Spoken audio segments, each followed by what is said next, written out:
In the dark waters off Guadalcanal, Japanese sailors spoke in hushed tones about an American cruiser that fired so fast, her guns sounded like machine guns tearing through fabric. They weren't wrong to fear her. USS Helena CL-50 would survive what should have killed her at Pearl Harbor, only to return with a vengeance that would reshape naval warfare in the Pacific. This is the story of the ship that refused to die, the cruiser that earned her nickname through sheer firepower, and the 1,000 men who made her legend possible. In an era when battleships were kings and carriers were the future, Helena proved that a light cruiser with determination could change the course of history. The story of USS Helena begins not in combat, but in the depths of the Great Depression. As America slowly rebuilt its economy, the Navy embarked on an ambitious program to modernize its aging fleet. The St. Louis-class cruisers represented a new philosophy in naval design, ships that could deliver overwhelming firepower while maintaining the speed to dance with death. When her keel touched the ways at Brooklyn Navy Yard on that cold December day in 1936, few could have imagined the destiny awaiting hull number 50. The workers who riveted her plates and shaped her armor were building more than a warship. They were crafting an instrument of survival and vengeance. Helena stretched 608 feet from stem to stern, her sleek hull cutting through water with a beam of just 61 feet. But her true glory lay in her armament. 15 6-inch guns nested in 5 triple turrets gave her a broadside that could unleash hell. These weren't ordinary naval rifles. The Mark 16 guns could cycle rounds at an astonishing rate. In perfect conditions, each barrel could spit out 8 to 10 rounds per minute. Do the math. That's potentially 150 shells per minute from her main battery alone.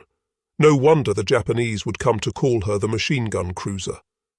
Her secondary battery packed 8 5-inch dual-purpose guns, equally comfortable swatting aircraft or punishing destroyers. 4 Parsons turbines drove her through the waves at 32.5 knots, fed by 8 Babcock and Wilcox boilers that could push 100,000 horsepower through her 4 bronze screws. With a range of 10,000 nautical miles, she could hunt anywhere in the Pacific. But specifications tell only part of the story.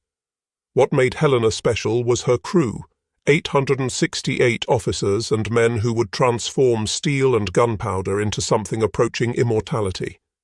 Helena slipped into the East River on August 27, 1938, christened by the wife of Montana's senator. The bottle of champagne that shattered across her bow was meant to bring good luck. Whether it did or not would depend on your definition of luck. Her early career reads like a peacetime travelogue.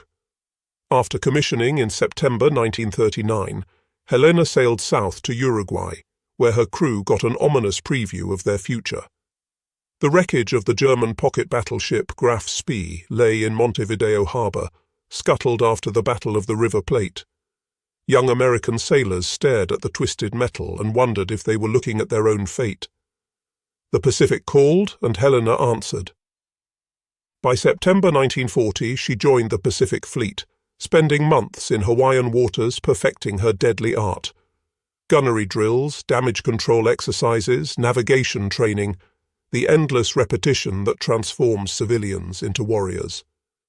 As 1941 drew to a close, Helena entered Mare Island Navy Yard for upgrades. The Navy, perhaps sensing the storm approaching, fitted her with new 1.1-inch anti-aircraft guns. It was like giving a boxer brass knuckles just before a street fight. On the morning of December 7, 1941, Helena rested at berth 1010 in Pearl Harbor's Navy Yard. Across the harbor, battleships sat in a tidy row along Ford Island. The Pennsylvania, mighty queen of the battle line, was supposed to occupy Helena's berth, but fate had other plans.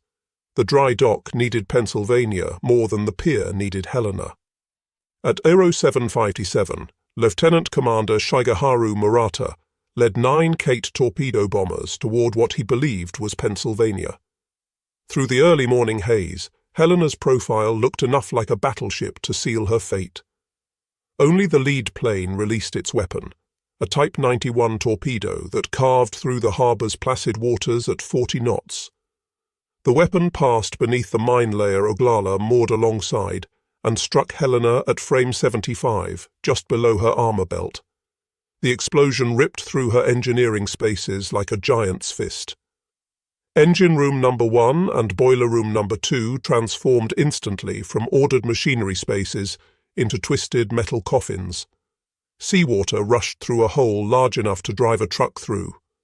But Helena was already fighting back. Within 2 minutes, 120 seconds, her forward diesel generator roared to life. Power flowed to her gun mounts. As Japanese planes wheeled overhead for their second attack, Helena's anti-aircraft guns spoke their defiance. 4 bombs straddled her during the second wave, each near miss showering her decks with steel rain. The ship that should have died stayed afloat through miracles of damage control and human determination. 40 of her men lay dead, another 100 wounded, but Helena survived. In the wardroom, blood mixed with oil as medical teams worked to save the living. On deck, gunners stayed at their posts even as their shipmates fell around them. The Japanese pilots who reported her sinking made a terrible mistake. They had awakened a sleeping giant's little sister, and she would remember. In the aftermath of Pearl Harbor, Helena resembled a patient in intensive care. Water sloshed through her wounded hull, and emergency pumps worked around the clock to keep her afloat. But beneath the damage lay a heart that refused to stop beating. By December 9th, just 2 days after the attack, Helena limped into dry dock number 2. Navy Yard workers swarmed over her like surgeons attending a critical patient. Steel plates were cut, shaped, and welded over her wounds. The temporary patches would hold until she could reach a proper hospital. The journey to Mare Island in January 1942 tested every weld and rivet. Pacific swells pressed against her patched hull, searching for weakness. Her crew stood vigilant at damage control stations, ready to shore up any breach. They needn't have worried. Helena was tougher than she looked. At Mare Island, Helena underwent a transformation that went beyond mere repair. The Navy had learned bitter lessons at Pearl Harbor, and Helena would benefit from that brutal education. Her conning tower, which limited visibility during night actions, gave way to an open bridge. Where antiquated 1.1-inch Chicago pianos once stood, crews mounted 4 quadruple 40mm Bofors guns, Swedish-designed democracy wrapped in American steel. But the real revolution came in electronics. Helena received the new SG surface search radar, a marvel that could peer through darkness and fog to find enemy ships at ranges that seemed like sorcery.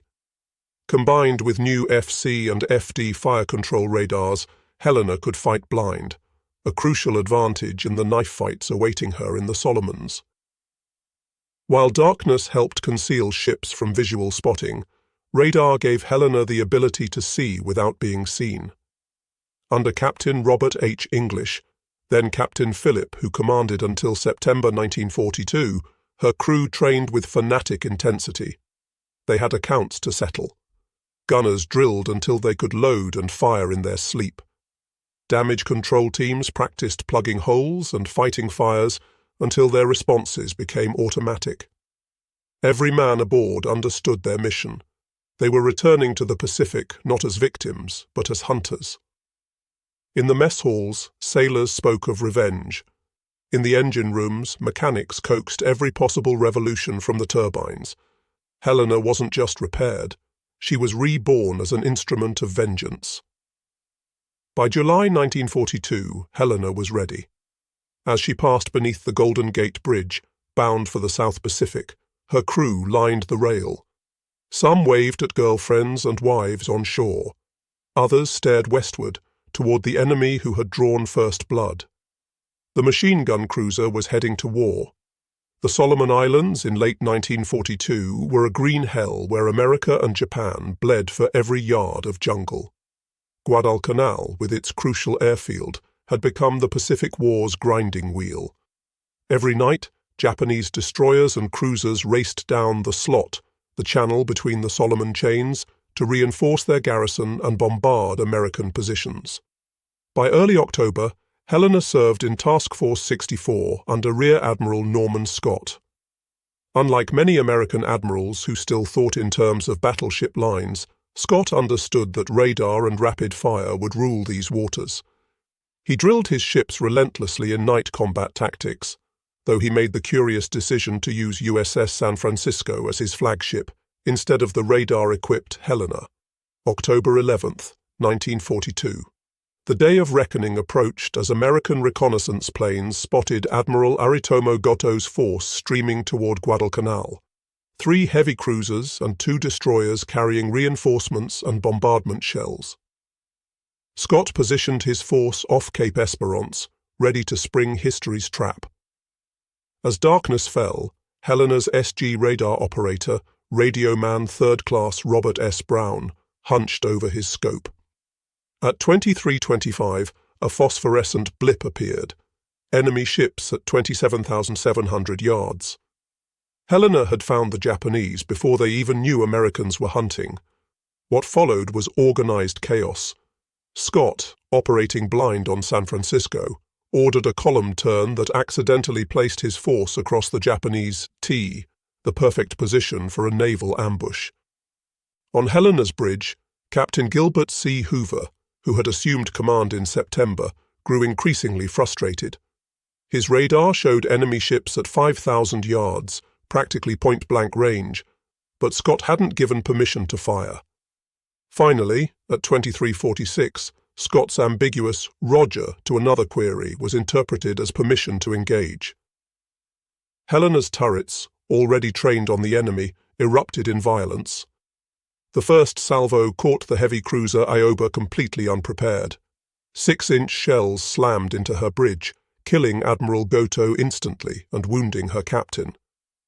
The Japanese admiral died believing his own ships were firing on him. He never imagined Americans could strike from the darkness with such precision. Helena's guns achieved rates of fire that seemed impossible. Spent brass casings rolled across her decks like golden rain as loaders worked in perfect synchronization. The sustained muzzle flashes lit up the night, earning her the nickname that would follow her to the grave. The heavy cruiser Furutaka tried to shield the flagship but sailed into a steel hurricane. Helena's shells found her torpedo tubes, and long-lance torpedoes, Japan's most feared weapon, exploded on their own deck. Furutaka burned like a Viking funeral ship before sliding beneath the black waters. In 14 minutes, it was over. Helena had fired over 1,400 rounds, her barrels glowing cherry red in the darkness. The Battle of Cape Esperance was America's first clear surface victory against the Imperial Navy. Helena had proven that American cruisers could fight and win at night, the enemy's chosen battlefield. As dawn broke, oil slicks and debris marked where Japanese ships had died. Helena's crew, exhausted but exhilarated, had their first taste of victory. It wouldn't be their last. November 1942 brought desperation to both sides at Guadalcanal. The Japanese prepared a massive reinforcement convoy, and Admiral Scott's victorious task force, now led by Rear Admiral Daniel Callahan, stood as the only barrier. Callahan, brave but inexperienced in night combat, made the same mistake as Scott. He chose San Francisco as his flagship instead of the radar-equipped Helena. On the night of November 12-13, Helena's radar again proved prophetic. At Aero 124, her SG scope detected Japanese ships entering Iron Bottom Sound, the waters off Guadalcanal littered with so many wrecks they'd earned their grim nickname. 2 Japanese battleships, Hiei and Kirishima, led a bombardment force intended to pulverize Henderson Field. What erupted at 0148 was less a battle than a bar fight with 14-inch guns. The American column practically collided with the Japanese force. Ships fired at point-blank range, sometimes unsure whether their targets were friend or foe. Searchlights stabbed through the darkness, star shells burst overhead, and tracers crisscrossed like deadly fireworks. Helena's radar gave her a critical edge in this melee. While other ships struggled to identify targets, her fire control tracked Japanese vessels with electronic precision. She opened fire on what her crew believed was a battleship, likely Hiei, at just 400 yards. Her rapid-fire salvos walked up and down the enemy's length, sparking fires and explosions. The destroyer Akatsuki made the fatal error of illuminating Helena with her searchlight. Every American ship that could bear immediately concentrated on the illuminated destroyer. Helena's 6-inch shells joined 5-inch and 8-inch rounds in a convergence of naval gunfire that literally blew Akatsuki apart. She vanished in a massive explosion, taking all but a handful of her crew with her. Helena then shifted to rapid fire against 3 more destroyers, her guns cycling so fast that Japanese survivors reported thinking Americans had developed a new automatic cannon. One destroyer limped away burning, another went dead in the water, and the third fled into the darkness trailing smoke. Through it all, Helena danced between salvos, her engineers pushing her turbines to and past their limits. At one point, San Francisco crossed directly between Helena and her target, forcing a check fire that probably saved American lives. The friendly fire incidents that night claimed Admiral Callahan and Captain Cassin Young of San Francisco, brave men killed by American shells in the confusion. After 40 minutes of point-blank savagery, the Japanese withdrew. Hiei, battered by dozens of hits including many from Helena, lingered behind with jammed rudders. American planes would finish her the next morning, the first Japanese battleship lost in the war. Helena emerged with 1 man dead and minor damage. Her gunners had fired over 1,500 rounds, and her barrels were shot out from the sustained fire. But she had helped stop the Tokyo Express cold. Without that bombardment, Henderson Field survived to launch the planes that would savage Japanese transports over the coming days. As November 13th dawned, Iron Bottom Sound lived up to its name with new wrecks littering the seafloor. Helena had proven herself again, but the cost grew steeper with each battle.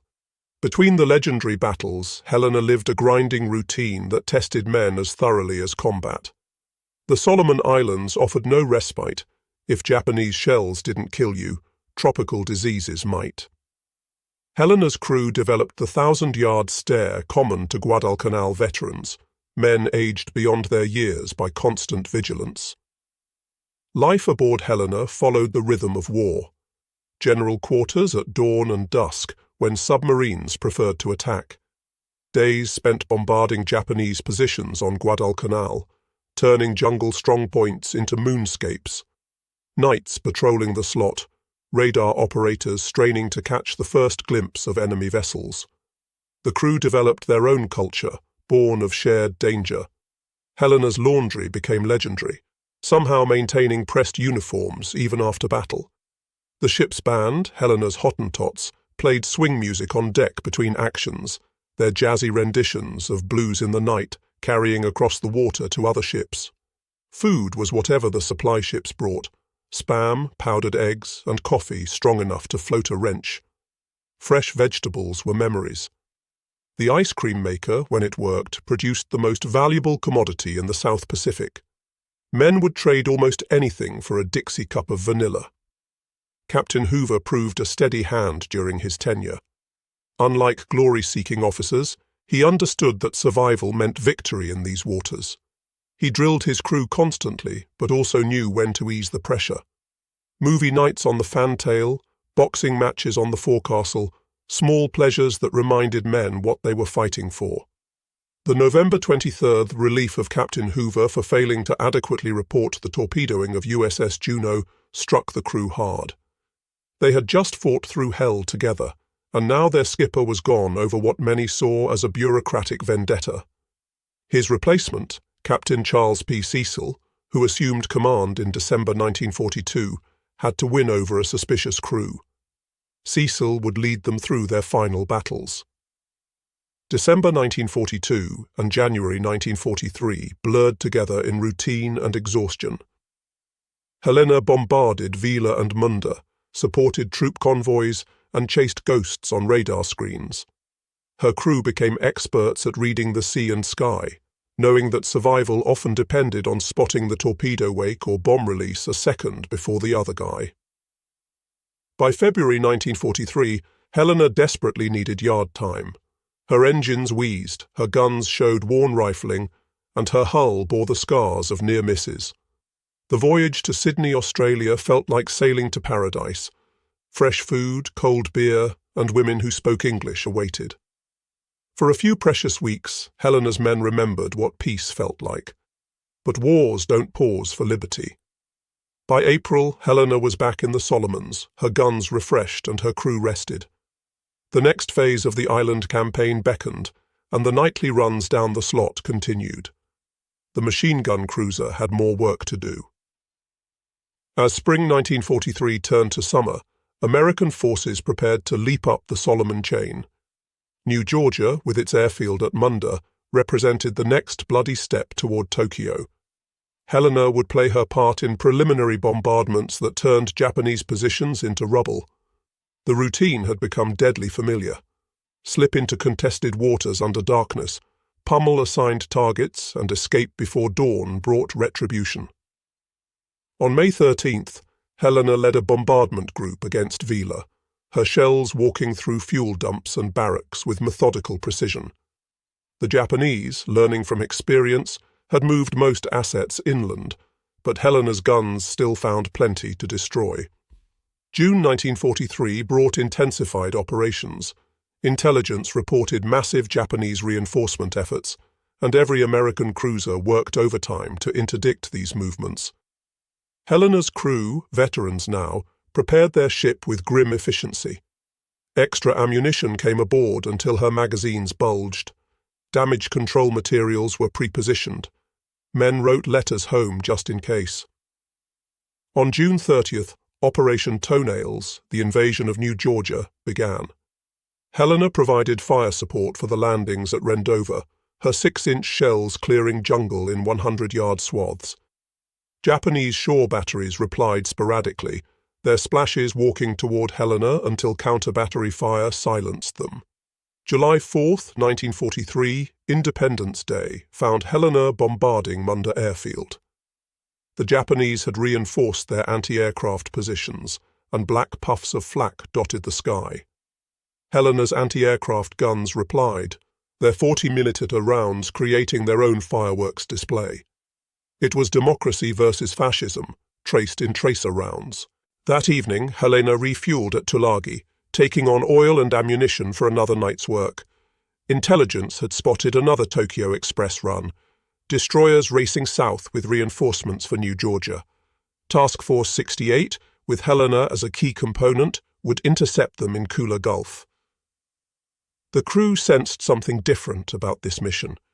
Maybe it was the full moon predicted for that night, eliminating the darkness that usually concealed American ships from visual spotting, though their radar would work just as well. Perhaps it was the reports of Japanese heavy cruisers joining the convoy runs, or maybe it was just the law of averages catching up. Helena had survived too many battles without serious damage. As July 5th became July 6th, Helena entered Kula Gulf for the last time. Her radar operators, the best in the fleet, would spot the enemy first, as always. Her guns would speak with their characteristic rapid fury. But this time, the enemy would punch back with a vengeance that even the machine gun cruiser couldn't survive. The moon rose over Kula Gulf like a spotlight, turning the black waters silver and robbing the Americans of the concealment darkness usually provided. Admiral Walden Ainsworth, flying his flag in Honolulu, led Task Force 68 into the Gulf just after midnight on July 6, 1943. Helena followed in column, her radar already painting contacts to the northwest. The Japanese had learned from their previous encounters. Admiral Teruo Akiyama's reinforcement group included 10 destroyers armed with the deadly Type 93 long-lance torpedoes, weapons that could reach out 20,000 yards at 49 knots. More critically, the Japanese had finally developed tactics to counter American radar advantages. At 0136, Helena's radar detected the enemy at 22,000 yards. For once, the Japanese radar operators matched American detection, spotting Task Force 68 almost simultaneously. Both sides began their deadly approach, knowing this would be a gunfight where speed mattered more than armor. At Aero 157, Admiral Ainsworth ordered the attack. Helena's turrets, already tracking their targets, erupted immediately. Her first salvos targeted the destroyer Niizuki, Admiral Akiyama's flagship. The range was 11,000 yards, comfortable for Helena's experienced gun crews. Niizuki never had a chance. Helena's second salvo found her, and the following salvos turned the destroyer into a floating pyre. 6-inch shells detonated her torpedo warheads, shattered her bridge, and opened her hull like a can opener. Admiral Akiyama died in the opening minutes, his last sight the muzzle flashes that spelled his doom. But even as Niizuki died, her sisters had launched their long lances. 10 destroyers fired volleys of torpedoes before turning away at high speed, a tactic that traded gunfire for torpedo accuracy. Nearly 50 torpedoes now raced through Kula Gulf's waters toward the American column. Helena shifted fire to the destroyer Suzukaze, her radar-directed shells finding the target despite the range. But she had made a critical error. Her initial salvos used flashless powder, carefully hoarded for night actions. When those special charges ran out, she switched to standard propellant. Each salvo now lit up the night like lightning, clearly marking Helena's position for Japanese torpedo directors. At Aero 203, Helena's luck ran out. 3 long lances found her in quick succession, and the machine gun cruiser's death began. The first torpedo struck forward of turret 1. The explosion was catastrophic. Either her forward magazine detonated, or the torpedo's 1,080-pound warhead simply obliterated her bow. Turret 1 vanished in a pillar of flame that reached 200 feet skyward. The blast rolled through the ship, buckling bulkheads and throwing men against steel walls like rag dolls. Before damage control could respond, the second and third torpedoes struck amidships below her armor belt. These hits broke Helena's keel, the ship's backbone. Her engine rooms flooded instantly, turbines screaming to a stop as seawater rushed in. Electrical power failed, plunging internal compartments into darkness broken only by battle lanterns and flames. Captain Cecil immediately recognized the fatal nature of Helena's wounds. With her keel broken, the ship was already beginning to jackknife. He passed the order all captains dread: abandon ship. But Helena's gunners weren't finished. Even as she settled, her aft turrets continued firing, their crews refusing to leave their posts until the last possible moment. Turret 4 fired until seawater flooded the handling rooms. Turret 5's crew manually trained their guns, firing until the list became too severe to elevate their barrels. The ship broke into 3 sections. The bow section, everything forward of Turret 2, had already vanished. The stern section, containing nearly 400 men, floated independently. The center section, containing the bridge and most of the engineering spaces, rolled over and sank within minutes. Men struggled in the oil-covered water, some wounded, all shocked by the sudden transition from combat to survival. The destroyer Nicholas, risking torpedo attack, moved in to rescue survivors. Her crew pulled exhausted men aboard while her guns engaged Japanese destroyers trying to finish off Helena's survivors. Dawn on July 6th found Kula Gulf littered with the debris of battle, and nearly 500 Helena survivors still in the water. The bow and stern sections remained afloat, serving as temporary life rafts for hundreds of men. But Japanese aircraft would arrive with daylight, and Admiral Ainsworth faced an agonizing decision. Nicholas and Radford had pulled 739 men from the water during the night, their crews forming human chains to haul oil-soaked survivors aboard. But radar showed Japanese warships still in the area, and dawn meant certain air attack. Ainsworth ordered his ships to withdraw, leaving hundreds of Helena's crew behind. For the men still in the water, July 6th became a test of endurance and will. The tropical sun burned exposed skin, while salt water tortured wounds. Sharks, drawn by blood, circled the survivors. Men formed groups, supporting the wounded and sharing the few life rafts available. On Helena's floating stern section, Lieutenant Commander John L. Chew organized the survivors. The stern still had some food and water, plus medical supplies. Chu established watches, rationed supplies, and maintained discipline. When Japanese float planes strafed the survivors, men dove beneath the twisted steel for cover. That night, 2 American destroyers attempted a rescue but were driven off by Japanese warships. The survivors spent another night clinging to wreckage, their numbers diminishing as wounded men slipped away and sharks took their toll. The story might have ended there, but for Coast Watcher Reverend A.W.E. Sylvester on Vella Lavella Island. He reported the survivors' location and coordinated with local natives to guide rescue efforts. On the night of July 7th or 8th, destroyers Nicholas and Jenkins, along with fast transports Dent and Waters, returned to Kula Gulf. Using whaleboats and rubber rafts, they pulled 165 men from the water and the floating stern section. The stern finally sank during the rescue, as if Helena had waited to ensure her crew was safe before taking her final plunge. But 88 survivors had drifted to Japanese-held Vella Lavella. For a week, they evaded enemy patrols with help from native scouts and coast watchers. Living on coconuts and rainwater, moving only at night, they made their way to the island's northwest coast. On July 16th, destroyers Taylor, Maury, Gridley, and Ralph Talbot executed a daring daylight rescue, evacuating the last of Helena's survivors under the noses of Japanese forces. The final tally: of Helena's crew of 868, some 168 men died in Kula Gulf or during the rescue operations, but 700 survived, saved by the courage of destroyer crews who risked everything and the determination of survivors who refused to give up. Helena's story could have ended in Kula Gulf, another casualty in the grinding Solomon Islands campaign.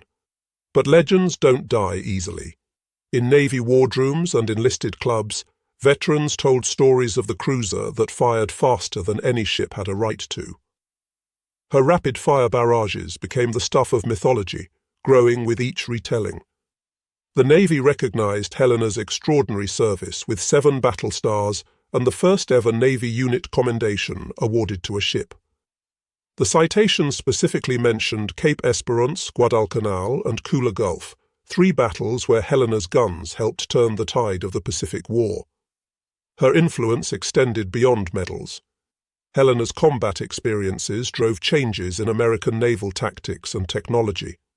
Her successful use of radar in night battles became standard doctrine. The importance of flashless powder was written in blood. Damage control procedures were revised based on her loss. For decades, Helena rested undisturbed in Kula Gulf, her exact location unknown.